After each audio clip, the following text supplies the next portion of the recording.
नमस्कार दोस्तों। अनएम्प्लॉयमेंट यानी बेरोजगारी किसी भी देश के लिए एक बहुत सेंसिटिव इशू है, क्योंकि इसके आधार पर देश की इकोनॉमी को नापा जाता है। 140 करोड़ आबादी वाले भारत देश में बेरोजगारी का प्रमाण कुछ ज्यादा ही बढ़ता दिखाई दे रहा है। ये किसी बीमारी से कम नहीं है जो सिर्फ लेबर क्लास तक सीमित नहीं, बल्कि लाखों करोड़ों ग्रेजुएट्स और पोस्ट ग्रेजुएट तक फैल चुकी है। पहले के जमाने में अगर आप 12वीं पास हो तो आपको समाज में बहुत इज्जत मिलती थी, और अगर कोई ग्रेजुएट हो तो उसको सरकारी नौकरी तो पक्की थी। लेकिन आज इसी ग्रेजुएट को नौकरी मिलना बहुत मुश्किल होता जा रहा है। भारत आजाद होकर 75 साल हुए, लेकिन बेरोजगारी की समस्या से आज तक भारत को आजादी नहीं मिली। सबसे बड़ी प्रॉब्लम जो हमें पीछे खींचती आ रही है वो है हमारी कंजर्वेटिव सोच।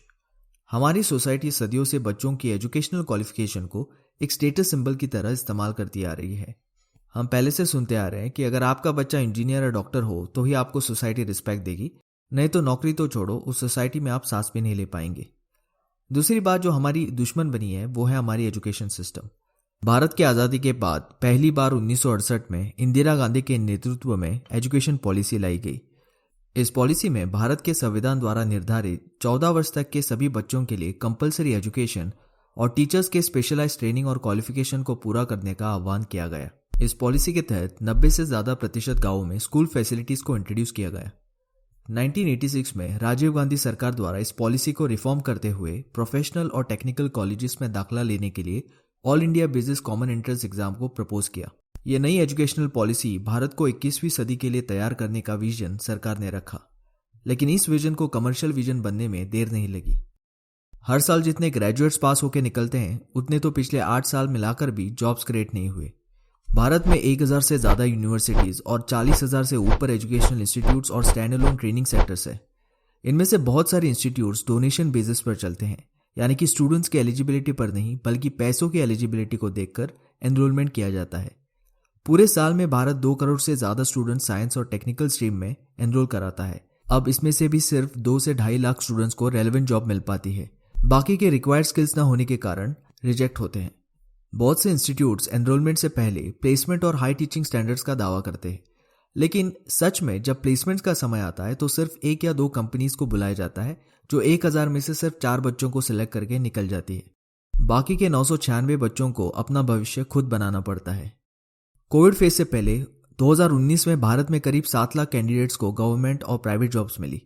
2020 में कोरोना महामारी के चलते इससे बुरी हालत थी। Unemployment rate all time high 7.11% हो चुका था। जिस एजुकेशन सिस्टम में एनालिटिकल बेसिस पे कम और थियोरी पे ज्यादा फोकस होता है, वहां पर आपको सिर्फ ठोकरी ही मिल सकती है। आज आपको 5 में से 3 ग्रेजुएट्स मिलेंगे जिसके पास नौकरी नहीं है। 80% से ज्यादा ग्रेड्स मिले हुए ग्रेजुएट्स भी अनएम्प्लॉयड है। कॉलेजों में पढ़ाया जा रहा सिलेबस काफी आउटडेटेड होता जा रहा है। वो लेटेस्ट ट्रेंड्स और इंडस्ट्री डिमांड्स के साथ मैच नहीं करता। इसलिए एक ब्राइट स्टूडेंट को भी कॉलेज छोड़ने के बाद नौकरी पाने में बहुत मुश्किल होती है। दूसरी चीज, इंस्टीट्यूट्स में सिर्फ ग्रेडिंग और अटेंडेंस पे ज्यादा ध्यान दिया जाता है। स्टूडेंट को यह एहसास दिलाया जाता है कि भले ही वो सिलेबस को समझे या ना समझे, अगर एग्जाम में बैठना हो तो क्लास अटेंड करना जरूरी है। और जब स्टूडेंट मजबूरी में बिना ध्यान दिए किसी क्लास में बैठता है तो वो ग्रेड्स बढ़ाने के लिए सिलेबस रट्टा मारने के अलावा और कुछ नहीं कर पाता। और जब ऐसे ग्रेजुएट्स जॉब मार्केट में उतरते हैं तो उनको रिजेक्शन का सामना करना पड़ता है। हमारे एजुकेशन सिस्टम में कॉग्निटिव टीचिंग मेथड्स और मॉडर्न डे सिलेबस के अलावा सब कुछ पढ़ाया जाता है। जैसे ही कोई स्टूडेंट 10th स्टैंडर्ड को पहुंचता है तो उसके माता पिता साइंस स्ट्रीम को चुनने के लिए मानो बंदूक लेके उसके पीछे पड़ जाते हैं। इसका ये लॉजिक है कि वहां जॉब और पैसा दोनों ज्यादा है। वो स्टूडेंट मर मर के पढ़ाई करता है, पूरे सिलेबस को रट्टा मार के डिस्टिंक्शन से साइंस स्ट्रीम में एडमिशन लेता है।